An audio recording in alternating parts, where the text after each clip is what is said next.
நீர் ஆசீர்வதிப்பீராக. இயேசுவின் நாமத்தில் ஜெபிக்கிறோம் பிதாவே, ஆமென். ஹல்லேலூயா. கர்த்தர் நல்லவர். 3 மாதங்களை கடந்து இந்த 4வது மாதத்துக்குள்ளே வந்திருக்கிறோம். நாட்களை தேவன் நமக்கு கொடுத்திருக்கிறார். நன்றி தகப்பனே, நன்றி நன்றி நன்றி நன்றி.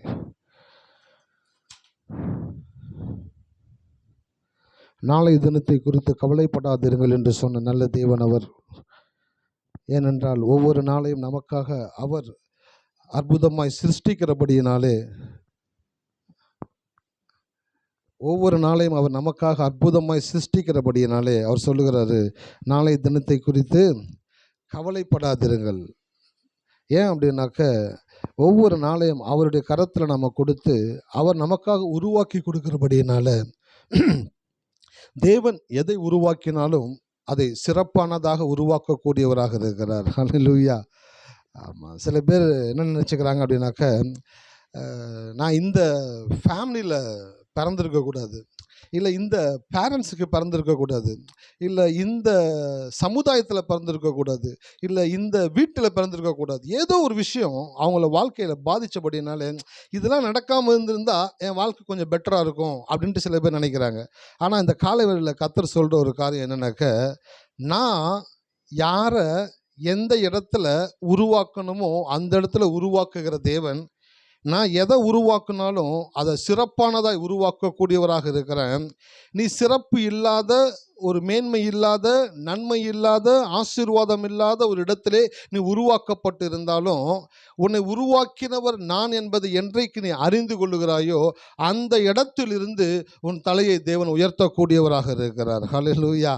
ஆமாம், அந்த காலை வேளையில் ஒரு வெளிப்பாடை கர்த்தர் உங்களுக்கு கொடுக்குறாரு. ரெவலேஷன் ஃப்ரம் த காட் தேவன் கொடுக்குறாரு. நீ எங்கே இருக்கிற, என்ன பண்ணிக்கிட்டு இருக்கிறன்றது விஷயம் கிடையாது.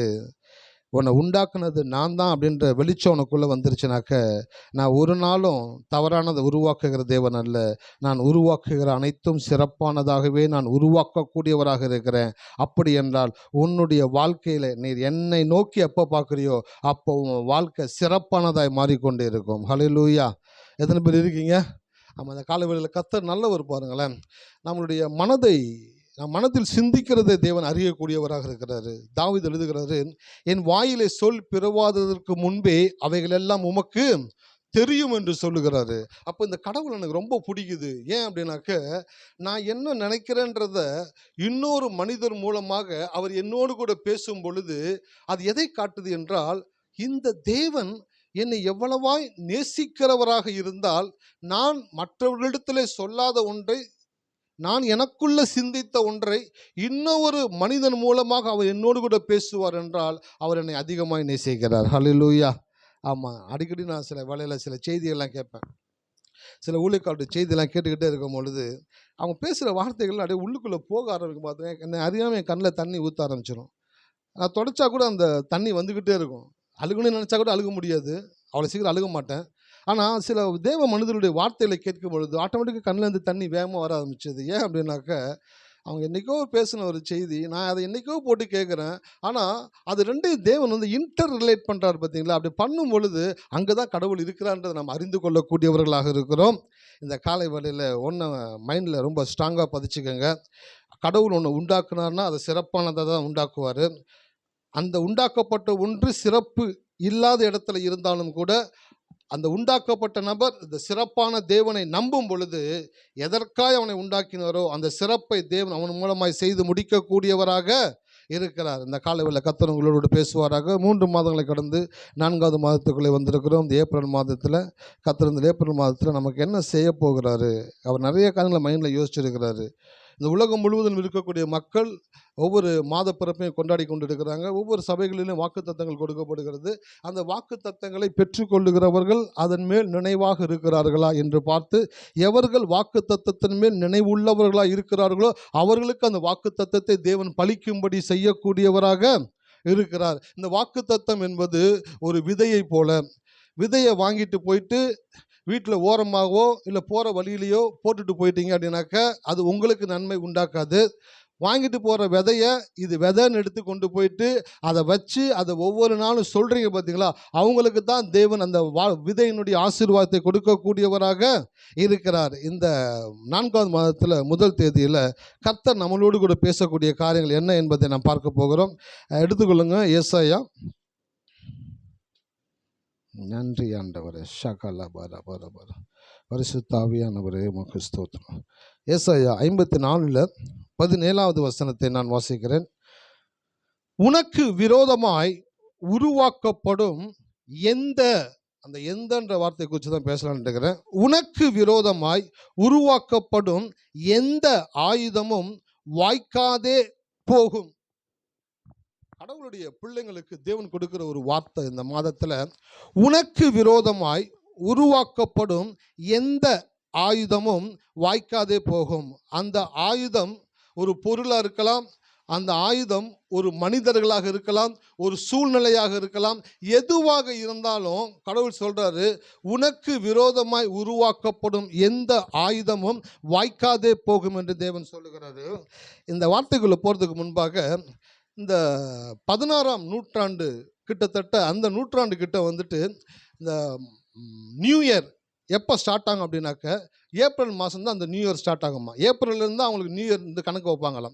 அப்படி கணக்கு வைத்து கொண்டு இருக்கும்போது அந்த 16ஆம் நூற்றாண்டில் ஃப்ரான்ஸ் வந்துட்டு உலகத்தில் இருக்கிற எல்லா நாடுகளை காட்டிலும் கொஞ்சம் சக்தி வாய்ந்த நாடாக இருந்துச்சு. அப்போ அந்த ஃப்ரான்ஸ் என்ன பண்ணுச்சுனாக்க, ஏப்ரல் வேணாம் நியூ இயர், ஜனவரி தான் நம்ம நியூ இயரை டிக்ளேர் பண்ணணும் அப்படின்னு சொல்லிட்டு பேச்சுவார்த்தைகள் நடத்தி அதை டிக்ளேர் பண்ணுறாங்களாம். அப்படி டிக்ளேர் பண்ணும் பொழுது இந்த ஏப்ரல் மாதத்தை வந்து நியூ இயரை செலிப்ரேட் பண்ணிக்கொண்டே வந்த மக்கள், ஒரு கூட்ட மக்கள், சில குட்டி குட்டி தேசங்கள் என்ன பண்ணாங்கனாக்க, எங்களால் அதை அக்செப்ட் பண்ண முடியாது, நாங்கள் அதை ஏற்றுக்கொள்ள மாட்டோம் அப்படின்னு சொல்லி பேச ஆரம்பித்தாங்களாம். அப்படி பரவலாக பேச்சு இருக்கும்போது 2 விதமான நியூ இயர் கொண்டாடப்பட்டு கொண்டே வருகிறது உலகத்தில் பல இடங்களில். இதை ஒன்றா மாற்றணுன்ட்டு ஃப்ரான்ஸ் முடிவு பண்ணாங்களாம். முடிவு பண்ணிட்டு என்ன பண்ணாங்கனாக்க, இந்த ஏப்ரல் மாதத்தில் யார் நியூ இயர்னு கொண்டாடுறாங்களோ அவங்கெல்லாம் ஃபூல்ஸ். ஹல்லேலூயா. அவங்களாம் யாருங்க?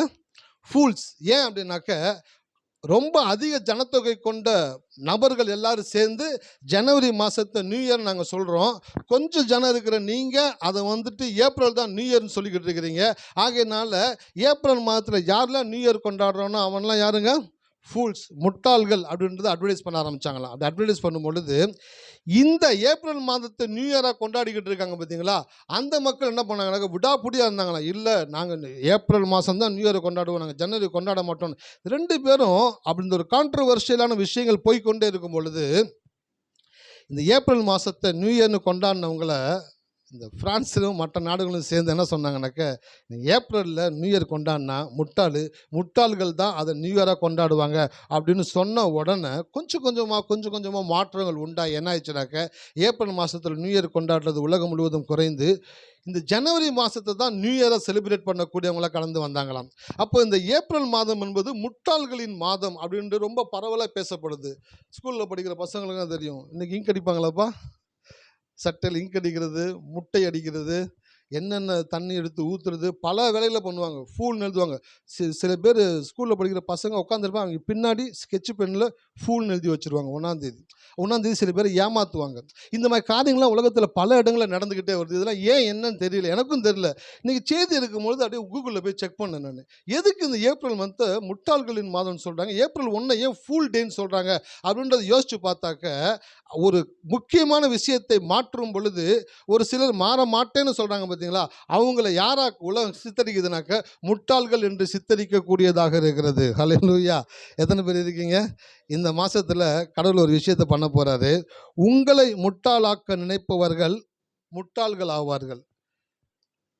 ஜனவரி மாதத்து நியூ இயராக கொண்டாடினவங்க இந்த ஏப்ரல் மாதத்து நியூ இயராக கொண்டாட 2 பேத்துக்குள்ள அந்த கான்ட்ரவர்சியில் இந்த ஏப்ரல் மாதத்தை நியூ இயராக கொண்டாடி கொண்டு இருக்கிற ஜனங்க என்ன நினச்சாங்கனாக்க, இந்த ஜனவரி மாதத்தை நியூ இயர்னு கொண்டாடுறாங்க பார்த்தீங்களா, அவங்கள எல்லாம் முட்டாளாக்கணும் அப்படின்ட்டு ரொம்ப வைராக்கியமாக வேலை பார்த்தாங்களாம். ஆனால் கடைசியில் யார் தான் முட்டாள் ஆனாங்க அப்படின்னாக்க, ஏப்ரல் மாதத்து நியூ இயராக கொண்டாடுறவங்க முட்டாளாக்கப்பட்டாங்க. ஜனவரி மாதத்து நியூ இயராக கொண்டாடப்பட்டவங்களுடைய வார்த்தை நிலை நிற்கக்கூடியதாக இருந்தது. ஹல்லேலூயா. இந்த மாதத்தில் கர்த்தர் சொல்கிறாரு, உன்னைய யாரெல்லாம் முட்டாள் ஆக்கணும்னு நினச்சிக்கிட்டு வேலை பார்த்துக்கிட்டு இருந்தாங்களோ அவங்க எல்லாம் இந்த மாதத்தில் கண்களுக்கு முன்பாக அவர்கள் முட்டாள்களாக்கப்படுவார்கள். அல்லேலூயா. எத்தனை பேர் இருக்கீங்க? ஆமாம், நம்ம வாழ்க்கையில் நிறைய பேரை நம்ம சந்திக்கிறோம். வீட்டுக்கு பக்கத்தில், படிக்கிற இடத்துல, வேலை பார்க்குற இடத்துல, சொந்தங்கள் மத்தியில், பல இடங்களில் பல நபர்கள் நம்ம சந்தித்து கொண்டு இருக்கிறோம். பல பேர் பார்த்தீங்கன்னாக்க மற்றவங்களை எப்படியாச்சும் முட்டாளாக்கணும், மற்றவங்களை எப்படியாச்சும் ஏமாற்றணும் அப்படின்ற மனநிலையில் இருந்துக்கிட்டே இருப்பாங்க. அப்படிப்பட்ட மனநிலை இருந்த மனிதர்கள் மத்தியில் தான் நம்ம வாழ்ந்து கொண்டே இருக்கிறோம். அப்படி வாழ்ந்து கொண்டு இருக்கிற மனிதர்கள் மத்தியில் ஒரு மனிதன் கடவுளை நம்பும் பொழுது என்ன நடக்குது? அதுதான் மெயினான சப்ஜெக்ட் இன்னைக்கு. எல்லாரையும் ஏமாற்றிக்கிட்டு இருக்கிற உலகத்தில் ஒரு மனிதன் தெய்வத்தை மாத்திரம் நம்பும் பொழுது இந்த உலகமே சேர்ந்து அவனை ஏமாற்ற வேண்டும் என்று நினைத்தாலும் அவனை ஏமாற்ற முடியாது. காரணம், அவனோடு கூட சர்வ வல்லமையுள்ள தேவன் ஒருவர் இருக்கிறார். ஹல்லேலூயா. நான் சொல்கிறேன், உங்கள் லைஃப்பில் உங்கள் கூட கடவுள் இருந்தார் அப்படின்னாக்க உங்களை யாரெல்லாம் முட்டாளாக்கணும், ஏமாற்றணும்னு நினைக்கிறாங்களோ அவங்களை எல்லாம் தேவன் அவர்கள் முட்டாளாகவும் ஏமாந்து போகவும் படியான காரியங்களை உங்கள் சார்பிலே உங்களுக்காய் தேவன் செய்யக்கூடியவராக இருக்கிறார். 2 தினங்களுக்கு முன்பாக பைபிளை வாசிச்சுக்கிட்டே இருக்கும் பொழுது, ஆண்டவர் எனக்கு இதை பண்ணணும்னு ஆசை, எனக்கு அதை பண்ணணும்னு ஆசை, எனக்கு இப்படி செய்யணும் ஆசை, நிறைய காரியங்களை செய்யணும்னு ஆசை அப்படின்னு யோசிச்சுக்கிட்டே இருந்தேன். அப்போ கடவுளுடைய சத்தம் உள்ளுக்குள்ளே மெல்லிசா இரும்ப ஆரம்பிச்சிச்சு. Find your strength, mind on your strength. Find your strength and mind on your strength. உன் வாழ்க்கையில் உன்னுடைய ஆற்றல் என்ன என்பதை கண்டுபிடிச்சிட்டு அந்த ஆற்றலின் மேல் உன்னுடைய முழு கவனத்தையும் வையி. நீ அப்படி வைக்கும் பொழுது என்ன நடக்கும் அப்படின்னாக்க, நீ எதை செய்ய வேண்டும் என்று விரும்பினாயோ அதை செய்யக்கூடிய ஆற்றல் உனக்குள் உற்பத்தியாகக்கூடியதாக இருக்கிறது. இன்றைக்கி நிறைய பேருக்குள்ளே பார்த்தீங்கன்னாக்க வாழ்க்கையில் வாழ்ந்துட்டாங்க, பல வருஷங்களை வாழ்ந்துட்டாங்க. அதை செய்யணும், இதை செய்யணும், இப்படி செய்யணும், அப்படி செய்யணும், பல காரியங்களை யோசித்து திரும்பி பார்த்தா வாழ்க்கையில் எதுவுமே செய்யலை. ஏன் அப்படின்னாக்க அவங்களுடைய ஆற்றல் என்ன என்பதை அவர்கள் அறியாதபடியினாலே, அந்த ஆற்றலின் மேல் கவனம் செலுத்தாதபடியினாலே அவருடைய வாழ்க்கையில் எதையுமே செய்ய முடியாதவர்களாக, ஒரு பரிதபிக்கப்பட்டவர்களாக, வாழ்க்கை வாழ்ந்த மாதிரி தெரியுது ஆனால் வாழாத மாதிரியும் தெரியுது, ஒன்றும் பெருசாக பண்ண மாதிரி தெரியல. ஏன் அப்படின்னாக்க முதலாவது உட்கார்ந்து உங்களுடைய பலன் என்ன என்பதை அறிந்து கொள்ளுங்கள். தாவீது இந்த பூமியில் வாழ்ந்தபோது அவன் எழுதுகிறான் சங்கீதத்தில், கர்த்தர் எத்தனை பேர் கவனிக்கிறீங்க? கர்த்தர் என்னுடைய பலனாக இருக்கிறார். கர்த்தருடைய பலன். எப்போ ஒரு மனுஷன் கடவுள் தான் தன்னுடைய பலன் உணர ஆரம்பிக்கிறானோ அந்த மனிதனை இந்த உலகமே சேர்ந்து ஏமாற்ற வேண்டும், முட்டாளாக்க வேண்டும் என்று நினைத்தாலும் அவன் பக்கத்தில் ஒரு தேவன் அவன் பலனாக இருக்கிறபடியினாலே அவனை ஒருவராலும் ஏமாற்ற முடியாது. அல்லேலூயா. இந்த மாதத்தில் ஒரு காரியத்தை கடந்து போக போகிறோம். உங்களுக்கு விரோதமாய் உருவாக்கப்படும் எந்த ஆயுதமும் வாய்க்காதே போகும் என்று தேவன் சொல்லுகிறாரு. அதனுடைய அந்த ஃபவுண்டேஷன் என்ன அப்படின்னாக்க, உங்களை முட்டாளாக்க வேண்டும் என்று வேலை செய்கிறவர்கள் முட்டாளாக மாறும் மாதம் தான் ஏப்ரல் மாதம். எல்லாரும் உங்கள் மனசில் நினச்சிக்கோங்க, உங்களை யாரெல்லாம் ஏமாற்றிருக்கிறாங்க, நீங்கள் யாரெல்லாம் ஏமாற்றப்பட்டு இருக்கிறீங்க, அதெல்லாம் அப்படியே லைட்டாக கோத்ரூ பண்ணிக்கிட்டே வாங்க. அப்படியே இந்த இடத்துல இவங்க, இந்த இடத்துல இவங்க, இந்த இடத்துல இவங்கெல்லாம் என்னை ஏமாற்றிக்கிட்டே இருக்கிறாங்கன்ட்டு யோசிக்கிறீங்களே, இந்த மாதத்தில் பிளேட்டை அப்படியே தேவன் மாற்ற போகிறார். யாரெல்லாம் உங்களை ஏமாத்துறது போலே தெரிஞ்சிச்சோ அவர்கள் எல்லாம் முட்டாளாக்கப்படுகிற மாதமாக, ஜஸ்ட் ஒரு அப்ஸ் அண்ட் டவுனாக தேவன் மாற்றி உங்களுடைய தலைகளை தேவன் உயர்த்தக்கூடியவராக இருக்கிறார். ஹல்லேலூயா. எத்தனை பேர் இருக்கீங்க? ஆமாம், ஒரு காரியத்தை வாசிங்க, அதுலேருந்து கடந்து போகலாம்னு நினைக்கிறேன். நன்றி ஆண்டவரே. ஆதியாகமம் 31 எடுத்துக்கொள்ளுவோம்.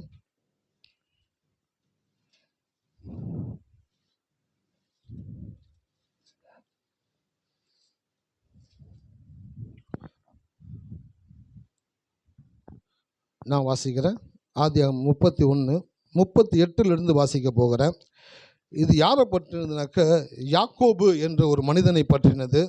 இந்த யாக்கோபுக்கு விரோதமான வேதம் சொல்லுது, யாக்கோபுக்கு விரோதமான மந்திரவாதமும் இல்லை, இஸ்ரவேலுக்கு விரோதமான குறி சொல்லுதலும் இல்லை என்ற இவனுடைய பெயரை கொண்டு தேவன் வாக்குத்தத்தத்தை எழுதி கொடுத்திருக்கிறாரு. அந்த மனிதனாகிய யாக்கோபுனுடைய வாழ்க்கையில் நடந்த ஒரு சுவாரஸ்யமான ஒரு விஷயம். அந்த விஷயத்தின் மூலமாக எப்படி அவனை முட்டாளாக்க வேண்டும் என்று நினைத்தவர்களை தேவன் முட்டாளாக்கி அவனை தலையை உயர்த்தினார் என்பதை குறித்து உங்களிடத்தில் நான் பேச போகிறேன். அவனுக்கு ஒரு காரியத்தை கடவுள்னால செய்ய முடியும் அப்படின்னாக்க உங்கள் லைஃப்லையும் தேவன் உங்களுக்கு செய்யக்கூடியவராக இருக்கிறார். 38ஆம் வசனத்தை நான் வாசிக்கிறேன், எல்லாரும் கவனிங்க. இந்த 20 வருஷ காலமாய் யாக்கோபு தன் மாமன் ஆகிய லாபான் இடத்துல சொல்றான், இந்த 20 வருஷ காலமாய் நான் உம்மிடத்தில் இருந்தேன், உம்முடைய செம்மறியாடுகளும் வெள்ளாடுகளும் சினை அழியவில்லை, உம்முடைய மந்தையின் கடாக்களை நான் தின்னவில்லை. 20 வருஷம் யாக்கோபு லாபானுக்கிட்ட எப்படி வேலை பார்த்தான் அப்படின்றத ரத்தின சுருக்கமா மெயின் பாயிண்ட்ஸை மட்டும் எடுத்து தன் மாமனுக்கு முன்பாக சொல்லுகிறான். முதலாவது அவன் சொல்லுகிறான், உம்முடைய செம்மறியாடுகளும் வெள்ளாடுகளும் சினை அழியவில்லை. அப்படின்னாக்க அந்த ஆடுகள் இந்த குட்டி போடக்கூடிய அந்த தன்மை வரும் பொழுது அது ரொம்ப பத்திரமா பாதுகாத்துக்கணும், அதுக்கு கவனம் செலுத்தணும், அதுக்கு சரியான ஃபுட்டு, சரியான கேரு. மற்ற ஆடுகளை காட்டிலும் இந்த ஆடுகளுக்கு அதிகமான அட்டென்ஷன் கொடுக்கணும். அப்படிப்பட்ட ஆடுகளுக்கு அவன் அதிக அட்டென்ஷன் கொடுத்து அதை பாதுகாத்தானா. ரெண்டாவது, உம்முடைய மந்தையின் கடாக்களை நான் தின்னவில்லை. அப்படின்னாக்க மந்தையை மேய்க்கிறவங்க பொழுது அவங்களுக்கு சாப்பிடணுன்ற ஒரு ஆசை வரும்போது கூட ஒரு சின்ன ஒரு ஆட்டுக்குட்டியை கூட ஒரு கடாவை கூட அடித்து அவன் சாப்பிடவே இல்லையா. ரொம்பவும் உண்மையும் உத்தமமாய் வேலை பார்த்து கொண்டிருந்தானா. மூன்றாவது சொல்கிறான், பீருண்டதை நான் உம்மிடத்தில் கொண்டு வராமல். அப்போனாக்கா காட்டு மிருகங்கள் பிடிச்சிட்டு போயிருமா.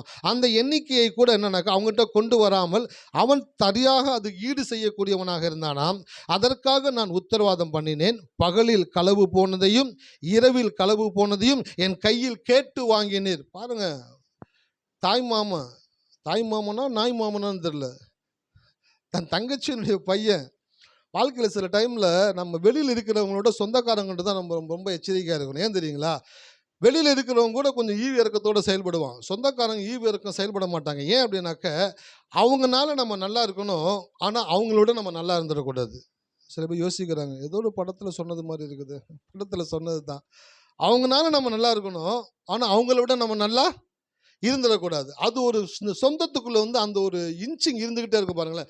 மூணாவது மனுஷன் என்ன நினைப்பானாக்க, அவனுக்கு நீங்க யாரோ, நீங்க எப்படி வேணாலும் வாழ்ந்துட்டு போங்க, அதை பத்தி எனக்கு கவலை கிடையாது. ஆனால் சொந்தக்காரர்களுக்குள்ள இருக்கக்கூடிய மிகப்பெரிய மைண்ட் செட் என்ன தெரியுங்களா, நம்மனால அவன் நல்லா இருக்கணும், ஆனால் நம்மளை விட அவன் நல்லா இருந்துட கூடவே கூடாதுன்னு சொல்லி நம்ம கொஞ்சம் தலை தூக்கும் பொழுது, எந்திரிக்கும் பொழுதுலாம் நம்மளை குறித்த எரிச்சல், காய்மகாரம், நம்மளை குறித்து தவறான காரியங்களை பேசுறது, இப்படி சொந்தத்துக்குள்ள இப்படிப்பட்ட காரியங்கள் நடந்து கொண்டே இருக்கும் பாருங்களேன். அப்படிதான் யாக்கோபுடைய வாழ்க்கையில் நடந்துகிட்டே இருக்குது. களவு போனதையும் இரவில் களவு போனதையும் என் கையில் கேட்டு வாங்கினீர். அடுத்து ஒன்று சொல்றான் பாருங்க, அதுதான் ரொம்ப 40ஆம் வசனம். பகலிலே வெயிலும் இரவிலே குளிரும் என்னை பட்சித்தது, நித்திரை என் கண்களுக்கு தூரமாய் இருந்தது, இவ்விதமாய் பாடுபட்டேன். இந்த 20 வருஷ காலம் உம்முடைய வீட்டிலே இருந்தேன், 14 வருஷம் உம்முடைய 2 குமார்த்திகளுக்காகவும் 6 வருஷம் உம்முடைய மந்தைக்காகவும் உம்மிடத்தில் சேவித்தேன், 10 முறை என் சம்பளத்தை மாற்றினீர். அப்படியே சொல்கிறான். அவன் வாழ்க்கையில் அவங்க மாமா அவனுக்கு என்னெல்லாம் பண்ணா, எப்படிலாம் அவனை முட்டாளாக்கிக்கிட்டே இருக்கிறான்னு சொல்லி பார்த்துக்கிட்டே இருக்கிறாங்க. லாபானுக்குள்ளே எப்படிப்பட்ட ஒரு எரிச்சலின் ஆவி லாபானுக்குள்ளே இருக்கும் என்றால், அவன் யாக்கோபை எப்படிலாம் அவனை நசுக்கணுமோ சித்திரவதை பண்ணுமோ அப்படியெல்லாம் சித்திரவதை பண்ணி கொண்டே இருக்கிறான். ஆனாலும் யாக்கோபுக்கு ஒரே ஒரு நம்பிக்கை, யார் தெரியுங்களா, தேவன் மாத்திரமே. அல்லேலூயா.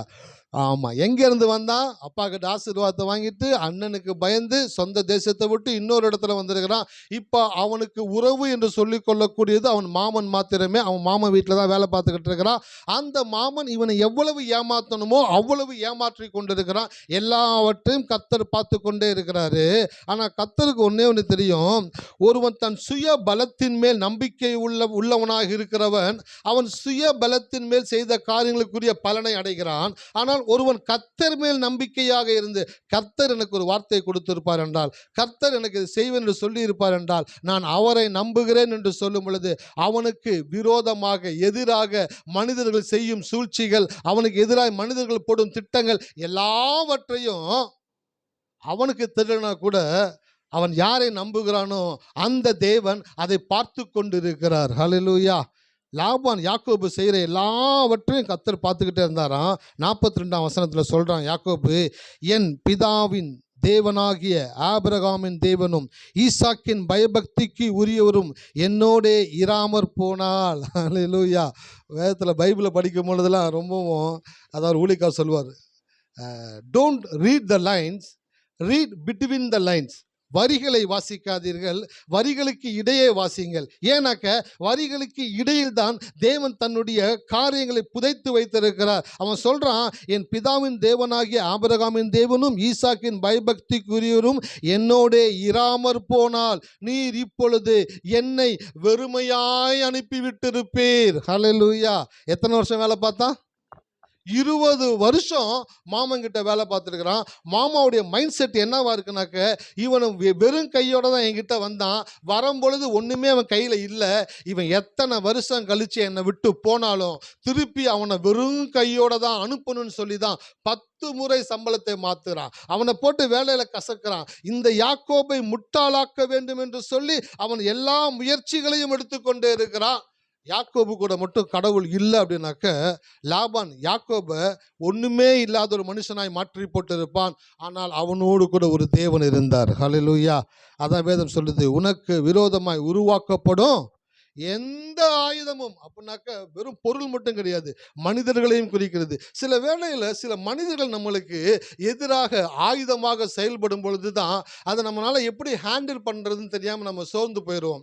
சில வேளையில் பள்ளியில் படிக்கிற பிள்ளைங்க, கல்லூரியில் படிக்கிற பிள்ளைங்க ஃப்ரெண்ட்ஸாக பழகிக்கிட்டே இருப்பாங்க. ஃப்ரெண்ட்ஸாக பழகிக்கிட்டே இருக்கும் பொழுது வேலை ஸ்தலத்தில் இருக்கட்டும், குடும்பத்தில் இருக்கட்டும், வீட்டு பக்கத்தில் இருக்கட்டும், அப்படி இருக்கிற இடத்துல நம்ம ஒருத்தனை சத்ருவா நினைக்கிறோம்.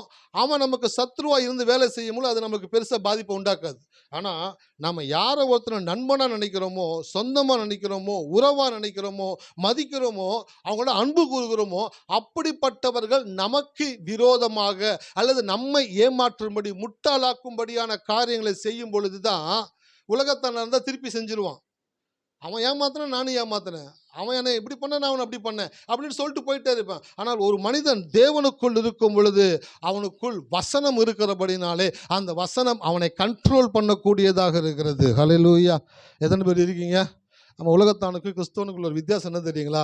உலகத்தான் என்ன வேணாலும் பண்ணுவான். அவனுக்கு அவன் அடிச்சிங்கன்னா அவன் திருப்பி அடிப்பான். அவன் அசிங்கமாக பேசினாக்க அவன் திருப்பி அசிங்கமாக பேசுவான். அவனுக்கு கெடுதல் பண்ணிங்கன்னா அவன் உங்களுக்கு கெடுதல் பண்ணுவான். அவன் என்ன பண்ணுறீங்களோ அதை திருப்பி பண்ணிட்டு போயிடுவான். ஆனால் கிறிஸ்துவத்துக்குள்ள இருக்கக்கூடிய நமக்கு தேவன் சில கட்டுப்பாடுகளை கொடுத்திருக்கிறார், சில சட்டத்திட்டங்களை கொடுத்திருக்கிறார், சில வாக்குத்தத்தங்களை கொடுத்திருக்கிறார், சில வசனங்களை கொடுத்திருக்கிறார். நீ உண்மையாக இருக்கணும், நேர்மையாக இருக்கணும், விட்டு கொடுக்கணும், மன்னிக்கணும், 1000 காரியங்களை நமக்குள்ள தேவன் வைத்திருக்கிறார். நான் யோசிப்பேன், உலகத்தானுக்கு ஒன்றுமே இல்லையே சார், அவன் அழகாக வாழ்ந்துட்டு போகிறான், நாங்கள் உங்களுக்குள்ளே இருக்கிறோம், எங்களுக்கு ஏன் இவ்வளவு சட்டத்திட்டங்களை வைத்து எங்களை போட்டு கசக்கிற மாதிரி தெரியுது, ஏன் எங்களை இப்படி ஒடுக்கிற மாதிரி தெரியுது, எங்களால் ஃப்ரீயாக ஒரு ஆக்சஸ் பண்ண முடியாமல் இருக்கிறமே ஆண்டவரே அப்படின்னு சொல்லும் பொழுது கடவுள் சொல்லுகிறாரு, அவனுக்குள்ள நான் இல்லை, அதனால அவன் அப்படி இருக்கான்.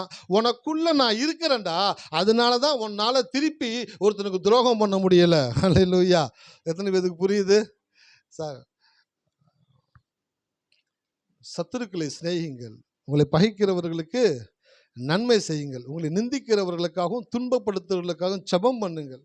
அந்த வார்த்தைகளை படிக்கும் பொழுதெல்லாம் யோசிப்பேன், முடியாத ஒரு விஷயத்தை எழுதி வச்சிருக்கீங்களே, இது எப்படி முடியும்? கடவுள் சொல்கிறாரு, நீ தனிமையாக அந்த வசனத்தை படித்தா முடியாது, நான் உனக்குள்ளே இருந்து அந்த வசனத்தை நீ படிக்கும் பொழுது தான், இந்த வசனம் தான் தேவன், இந்த வசனத்தின்படி நான் வாழும் பொழுது தான் நான் தேவனை பிரதிபலிக்கக்கூடியவனாக இருக்கிறேன். ஹல்லேலூயா.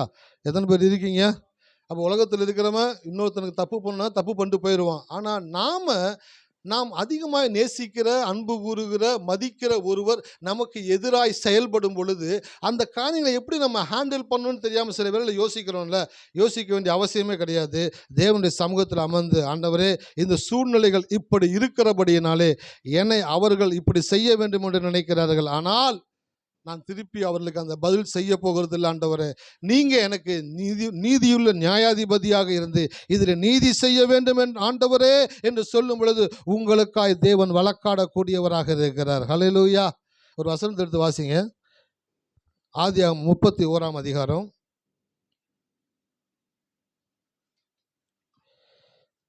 அதில் 24வது வசனத்தை வாசிக்கிறேன். அன்று ராத்திரி தேவன் சீரியா தேசத்தானாகிய லாபானுக்கு சொப்பனத்தில் தோன்றி, நீ யாக்கோபோடே நன்மையே அன்றி தீமை ஒன்றும் பேசாதபடிக்கு எச்சரிக்கையா இரு என்றார். யாக்கோபு தன் மாமனை உலக பிரகாரமா பீட் பண்ணணும், ஜெயிக்கணும், காரியங்களை வாய்க்க போகணும்னு நினச்சி தான் பண்ணியிருக்கலாம். ஆனால் அவன் அவைகளை தவிர்த்து தேவனுடைய சத்தத்திற்கு மாத்திரம் செவி கொடுத்தபடினாலே, கர்த்தரை மாத்திரம் அவன் நம்பினபடியினாலே லாபான் யாக்கோபை முட்டாளாக்கணுன்ட்டு வேலை பார்த்துக்கிட்டே இருக்கிறான். யாக்கோபு லாபானுக்கு அழிக்கணுன்ட்டு வேலை பார்க்கல. கடவுள் என் கூட இருக்கிறபடினாலே அவர் எனக்கு என்ன சொன்னாரோ அதை அவர் செய்ய நல்லவரும் வல்லவருமாக இருக்கிறார் என்று சொல்லி யாக்கோபு தேவனை மாத்திரம் நம்பினபடினாலே யாக்கோபினுடைய சார்பில் இருந்து தேவன் அவனுக்காக காரியங்களை செய்யக்கூடியவராக இருந்தார். ஹல்லேலூயா. வாழ்க்கையில் ஒரு காரியத்தை கற்றுக்கொள்ளுங்க. நீங்கள் போய் பேச முடியாத சில நபர்கள் இந்த உலகத்தில் இருக்கிறாங்க. உங்களை எதிர்க்கக்கூடியவர்களாக இருக்கலாம், உங்களை பகைக்கக்கூடியவர்களாக இருக்கலாம். சில பேரில் ஓன் ஃபேமிலியிலேயே நம்மளை புரிஞ்சுக்கிறாத சில நபர்கள் இருப்பாங்க. அவங்கள எப்படி ஹேண்டில் பண்ணுறதுன்னு நம்மளால தெரியவே தெரியாது. வெளியில் சமாளிச்சிடலாம். சில பேர் சொல்லுவாங்க, 10 பேர் ஈட்டி எடுத்துகிட்டு வந்தால் கூட சமாளிச்சிடுவேன், ஆனால் அன்பில் மட்டும் என்னால் சமாளிக்கவே முடியலன்னுவாங்க. அதே போல் வெளியில் எத்தனை பேர்னாலும் நம்ம சமாளிச்சிடலாம். நம்ம வீட்டுக்குள்ள நம்ம கூடவே இருக்கக்கூடிய ஒரு சிலர் நமக்கு புரிஞ்சுக்கிறாம, நம்மளை கிரகிக்காம, நம்மளை மேலே எரிச்சல், கோபம், நம்மளை முட்டாளாக்குற மாதிரியே சில வேலைகளை செய்து கொண்டே இருக்கும் பொழுது நம்மளுடைய துவண்டு போயிடும். அப்படியே, என்ன ஆண்டவரே, நான் வெளியில் கூட சமாளிச்சிடுவேன், ஆனால் இதை என்னால் சமாளிக்க முடியலையே ஆண்டவரே என்று சொல்லி யோசிக்கும் பொழுது கடவுள் சொல்கிறாரு, நீ என் சமூகத்தில் அமர்ந்து என்னை நோக்கி பார்த்து எனக்கு விரோதமாய் உருவாக்கப்படும் எந்த ஆயுதமும் வாய்க்காதே போகும் என்று சொன்னீங்களே ஆண்டவரே. என்னைய முட்டாளாக்க வேண்டும் என்று நினைக்கிறவர்கள் அவர்கள் முட்டாளாகும்படியாய் செய்கிற தேவனாக நீர் இருக்கிறபடியினாலே எனக்காக நீர் வழக்காடுகிறதற்காய் நன்றி ஆண்டவரே அப்படின்னு சொல்லிட்டு உங்கள் சாப்டரை விட்டுருங்க. உங்களுடைய சார்பில் இருந்து தேவன் உங்களுக்காய் காரியங்களை செய்யக்கூடியவராக இருக்கிறார். ஹல்லேலூயா. எத்தனை பேர் இருக்கீங்க? ஆமாம், அந்த காலையில் கர்த்தர் ஒரு காரியத்தை உங்களிடத்தில் ஸ்ட்ராங்காக பேசுகிறாரு. உன்னைய முட்டாளாக்கணுன்ட்டு நினச்சி எத்தனை பேர் வேலை செய்து கொண்டிருந்தாலும் அவங்க அத்தனை பேரையும் உன்னுடைய சார்பிலே உனக்காக நின்று உன் தேவன் அத்தனை பேர்களை முட்டாளாக்கக்கூடியவராக இருக்கிறார். இந்த மாதம் முட்டாள்களின் மாதம், ஃபூல்ஸ் டே, ஃபூல்ஸ் மந்த் அப்படின்றாங்க. நீங்கள் இத்தனை வருஷம் எந்தெந்த காரியங்களை ஏமாந்தீங்களோ, விட்டு கொடுத்தீங்களோ, கையை விட்டு போச்சோ, இந்த மாதத்தில் தேவன் உங்களுடைய தலைகளை உயர்த்த போகிறார். ஹல்லேலூயா. எத்தனை பேர் இருக்கீங்க? உங்கள் தலைகளை கட்டாயமாக தேவன் உயர்த்துவார். பாருங்கள், யோசேப்பினுடைய சத்ரு யார்? அவங்களுடைய அண்ணன்களே அவனுக்கு சத்ருவாக இருக்கிறாங்க. அவங்க அண்ணன்கள் எறும்பி வேலை பார்க்குறாங்க. உனக்கு விரோதமாய் உருவாக்கப்படும் எந்த ஆயுதமும் வாய்க்காதே போகும் என்று சொன்ன தேவன் யோசேப்பினுடைய அண்ணன்கள் அவனுக்கு எதிராக செயல்படுறாங்க. யோசேப்பினுடைய சொப்பனை எப்படி முடியும்னு பார்க்கலாம், அவனை முட்டாளாக்கணும்னு சொல்லிட்டு அவனை குழியில் தூக்கி போடுறானுங்க. அப்போ கூட ஆத்திரம் அடங்கலை. அவன் அவ்வளோ சீக்கிரம் செத்துடக்கூடாது, அணுவாக சாகணும். அவன் ஒவ்வொரு நாளும் யோசித்து சாகணும். நம்மளோட புத்திசாலின்னு நினச்சான்ல, அவன் நம்மளோட முட்டாள்ன்றதை உணர்ந்து சாகணுன்றதுக்காக அவனை தூக்கி அடிமையாக விற்று போட்டாங்க. அடிமையாக விற்று போட்ட பொழுது அண்ணனுங்க நினச்சாங்க, இவன் வாழ்நாள் முழுவதும் ஒவ்வொரு நாளும் கூனி குறுகி வேலை செஞ்சு அவமானப்பட்டு சார் நம்ம தெரியாதனமாக இந்த மாதிரி இருந்துட்டோம்டான்னு சொல்லி யோசிக்கிற அளவுக்கு அவன் வாழ்க்கை இருக்கணும்னு நினச்சி அவனை தூக்கி வெளியில் போட்டாங்க, அடிமையாக விற்று போட்டாங்க. ஆனாலும் அந்த இடத்துல யோசேப்பை தேவன் பார்த்தார். ஹல்லேலூயா. பாருங்க, யோசேப்பு எகிப்து தேசத்தில் போய் போத்திபான் வீட்டில் வேலை பார்க்குறான். அங்கே அவனை திருப்பி முட்டாளாக்க முயற்சி பண்ணுறாங்க. சிறைச்சாலையில் போகிறான், அங்கே அவனை முட்டாளாக்க முயற்சி பண்ணுறாங்க. இந்த உலகம் கடவுளை நம்புகிற மனிதனை முட்டாளாக்க முயற்சி செய்து கொண்டே தான் இருக்கும். ஆனால் அந்த மனிதன் கடவுளை நம்புகிறபடினாலே அநேகருக்கு முன்பாக அவன் தலையை உயர்த்தி அவனை யாரெல்லாம் முட்டாளாக்க வேண்டும் என்று நினைத்தார்களோ அவர்களை எல்லாரையும் தேவன் முட்டாளாக்க கூடியவராக இருக்கிறார். ஹல்லேலூயா. இந்த காலையில் தைரியமாக வீட்டுக்கு போங்க, மகிழ்ச்சியாக வீட்டுக்கு போங்க. உங்கள் தலையில் உள்ள முடியெல்லாம் எண்ணப்பட்டு இருக்கிறது.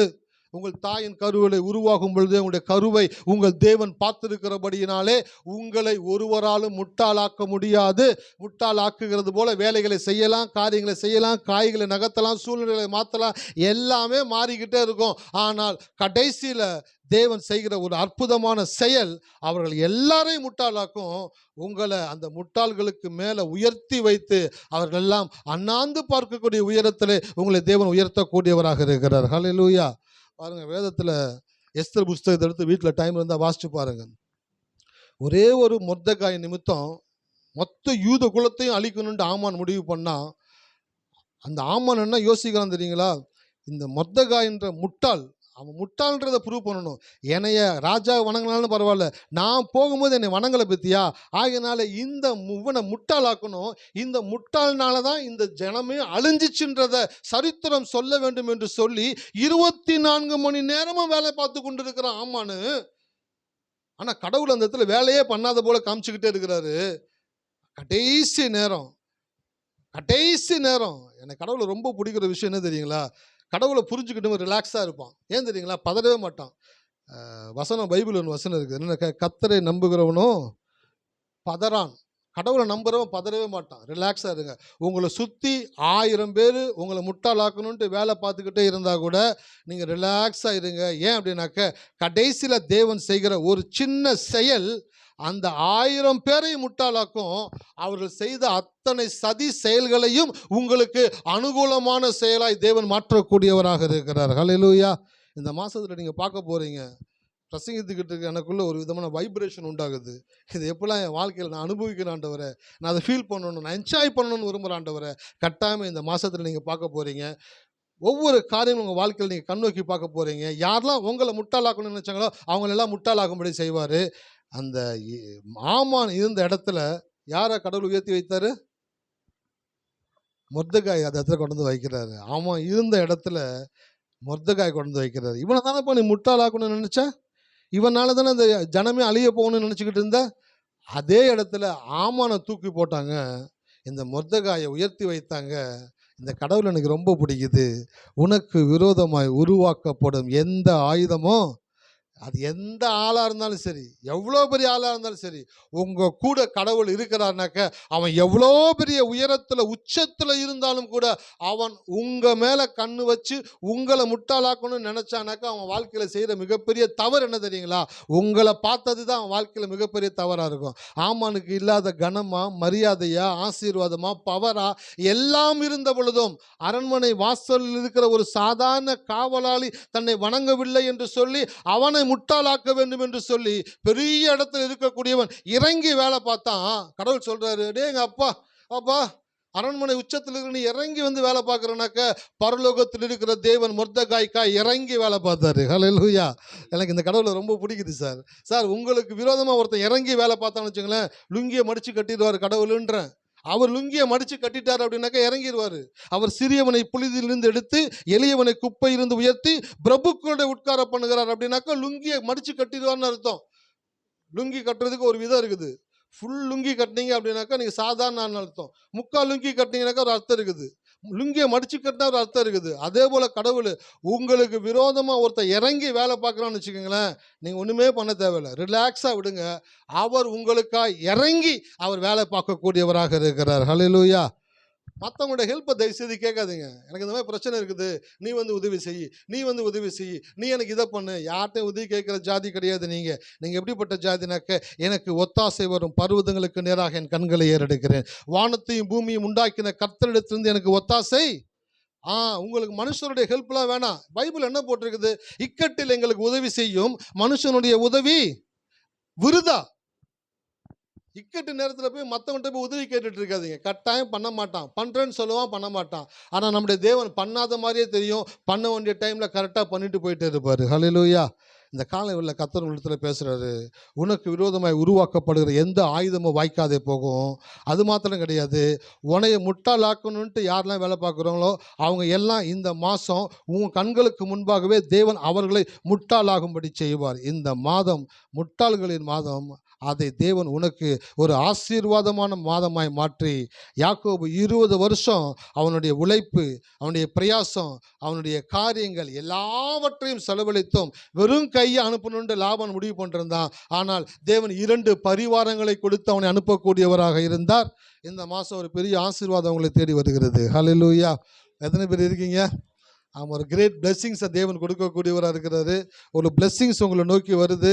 அந்த பிளெஸ்ஸிங்ஸை ரிசீவ் பண்ணக்கூடிய மைண்ட் செட்டில் இருங்க. இது என்னை விட்டு போயிடுமோ, அது என்னை விட்டு போயிடுமோன்னு யோசிக்காதீங்க. எது உங்ககிட்ட வந்து சேரும் அப்படின்ற மைண்ட் செட்டில் கடந்து வாங்க. கிறிஸ்தவருடைய ஒரு பேக்லாக்கான மைண்ட் என்ன தெரியுங்களா, இது என்னை விட்டு போயிடுமா, அது நான் கை விட்டு போயிடுமோ, இதை விற்ற வேண்டிய சூழ்நிலை உண்டாயிருமோ, இது கடன் அடைக்க முடியாமல் போயிருமோ, அதாவது நெகட்டிவாகவே திங்க் பண்ணிக்கிட்டே இருக்குது. எதெல்லாம் நம்மளை விட்டு போகுன்ற மாதிரியே திங்க் பண்ணுறது. சார், எதெல்லாம் உங்களை விட்டு போகுன்றதை திங்க் பண்ணுறீங்களோ அப்போவே நீங்கள் விசுவாசத்தில் இல்லைன்னு அர்த்தம். நீங்கள் விசுவாசத்தில் இருந்தீங்கன்னாக்க எதெல்லாம் என்கிட்ட வந்து சேருன்றதை யோசிச்சுக்கிட்டே இருப்பீங்க. ஹல்லேலூயா. எத்தனை பேர் இருக்கீங்க? பாருங்க, சின்ன சின்ன சத்தியங்கள் தான் உங்கள் வாழ்க்கையை மாற்றக்கூடியதாக இருக்குது. சின்ன சின்ன காரியங்களை வாழ்க்கையில் மாற்றத்தை உண்டாக்குங்க, வாழ்க்கை மாறிக்கிட்டே இருக்கும். விசுவாசமாக சொல்லுங்கள், என்கிட்ட என்னெல்லாம் வந்து சேரணுமோ அதையெல்லாம் தேவன் வந்து சேரும்படி செய்வார். என்னிடத்திலிருந்து எதையும் என்னிடத்திலிருந்து யாராலும் எடுத்துக்கொள்ள முடியாது. என் பிதா கொடுத்தது எல்லாம் என்கிட்ட கட்டாயமாக இருக்கும். ஹல்லேலூயா. ஒரு சபையில் ஒரு ஊழியக்காரர் வெளியிலேருந்து ஒரு ஊழியக்கார பிரசங்கிக்க கூப்பிட்டு இருந்தாராம். அந்த ஊழியக்காரர் போய் பிரசங்கித்திருக்கிறாரு. அங்கே இருந்த சில விசுவாசிகள் போயிட்டு புதுசாக அந்த ஊழியக்காரர் போய்ட்டு ஜெபம் பண்ணியிருக்கிறாங்க. ஜெபம் பண்ண உடனே அந்த ஊழியக்காரர் வந்துட்டு அவருடைய சபை அட்ரஸை கொடுத்துருக்கிறாரு. அந்த சபை அட்ரஸை வாங்கினோடனே எத்தனை 10-15 விசுவாசிங்க போய் ஜெபம் பண்ணியிருப்பாங்க. 10-15 விசுவாசியும் அவுட்டு. அப்படியே என்ன பண்ணிட்டாருனாக்க அவங்க சபை கூட்டி போயிட்டார் போல. அந்த ஊழியக்காரர் என்கிட்ட சொல்கிறாரு, யா இந்த மாதிரி வந்து சபை கொடுத்தேன்யா, இந்த மாதிரி பேசினாங்கய்யா, 15 விசுவாசியை நவுட்டிட்டு போயிட்டாருயா, கூட்டிகிட்டு போயிட்டாருயா, என்னையா இப்படிலாம் நடக்குது, யாரையும் பிரசங்கிக்க கூப்பிடவே யோசனையாக இருக்குதுயா. நான் யோசித்தேன், நான் உங்ககிட்ட இருந்து ஒரு விஷயத்தை எடுத்துகிட்டு போகிறாங்க அப்படின்னாக்க அது சாபம், உங்ககிட்ட இருந்து ஒரு விஷயம் வந்து சேருது அப்படின்னாக்கா அது ஆசீர்வாதம். ஹல்லேலூயா. எத்தனை பேர் இருக்கீங்க? சார், என்கிட்ட நான் செய்ய வேண்டிய காரியங்களை கர்த்தருக்கு உண்மை உத்தமமாக சரியாய் நான் செய்வேன் என்றால் என்னை விட்டு எந்த சூழ்நிலையிலும் எதுவும் என்னை விட்டு போகாது. எப்போ நான் செய்ய வேண்டியதை சரியாக செய்யாமல் நான் தவிர்க்கிறேனோ, அதுக்கு இம்பார்ட்டன்ஸை குறைக்கிறேனோ, அதுக்கு கனத்தை குறைக்கிறேனோ, அதன் மேலே கவனத்தை குறைக்கிறேனோ, ஆட்டோமேட்டிக்காக என்கிட்ட இருக்கிறது என்னை விட்டு போகக்கூடியதாக இருக்கிறது. நான் செய்ய வேண்டியதை சரியாக செஞ்சால் என்கிட்ட வந்து சேர வேண்டியதை தேவன் சேரும்படி செய்யக்கூடியவராக இருக்கிறார். யாக்கோபு கிட்ட இருந்து எல்லாவற்றையும் லாபான் எடுத்துக்கொள்ள வேண்டும் விரும்பினான். ஆனால் யாக்கோபு தன் தேவனை மாத்திரம் நம்பிக்கொண்டிருந்தபடியினாலே லாபான் எதையெல்லாம் யாக்கோபு கிட்ட இருந்து எடுக்கணும்னு நினைச்சானோ அதை அனைத்தையும் அதற்கு அதிகமாகவும் தேவன் கொடுத்து அவனை ஆசீர்வதித்து அனுப்பக்கூடியவராக இருந்தார். இந்த மாசம் உங்க வாழ்க்கையில் ஒரு ஆசீர்வாதத்தை தேவன் கொடுக்கிறார். ஹல்லேலூயா. எத்தனை பேர் விசுவாசிக்கிறீங்க? நான் விசுவாசிக்கிறேன். இந்த மாதத்தில் ஒரு ஒரு பிளெஸிங்ஸை தேவன் உங்கள் வாழ்க்கையில் கொண்டு வரக்கூடியவராக இருக்கிறார். உங்ககிட்ட வந்து எதுவும் போகாது, கவலைப்படாதீங்க. நீங்கள் எதெல்லாம் விற்கணும்னு நினச்சிங்களோ, எதெல்லாம் அடமானம் வைக்கணும்னு நினச்சிங்களோ, இதை வச்சு அதை பண்ணி இது எப்படிலாம் யோசிச்சிங்களோ, கடவுள் சொல்கிறாரு, உன்னுடைய சுய பலத்தையும் உன் சுய திட்டத்தின்படியும் அல்ல, உன் வாழ்க்கையில் என் திட்டம் மட்டும்தான் நிறைவேறும். ஹல்லேலூயா. உன் வாழ்க்கையில் என் திட்டம் தான்டா நிறைவேறும், கவலையே படாது. நீ என்னெல்லாம் பிளான் பண்ணியோ, மாஸ்டர் பிளான் பண்ணியோ, அது நடக்க போகிறது இல்லை. நான் உன் வாழ்க்கையில் என்ன மிராக்களை வச்சுருக்கணும், அந்த மிராக்கள் தான் உன் வாழ்க்கையில் நடக்க போகுது. அதுதான் யாக்கோபுடைய வாழ்க்கையில் தேவன் செய்தார். அவனுக்கு விரோதமாய் உருவாக்கப்பட்ட ஆயுதமாகிய அவனுடைய மாமனையும் அண்ணனையும் அவனுக்கு கீழ்ப்பணியும்படியாய் தேவன் செய்தார். அப்படிப்பட்ட தேவன் என்னுடைய தேவனாக இருக்கிறபடினாலே என்னுடைய வாழ்க்கையிலும் இந்த மாதத்திலே எனக்கு விரோதமாய் உருவாக்கப்படுகிற ஆயுதங்கள் வாய்க்காது. இரண்டாவது, என்னைய முட்டாளாக்க வேண்டும் நினைத்தவர்கள் எல்லாம் இந்த மாதத்திலே முட்டாளாவார்கள் என்று தேவன் சொல்லுகிறார்.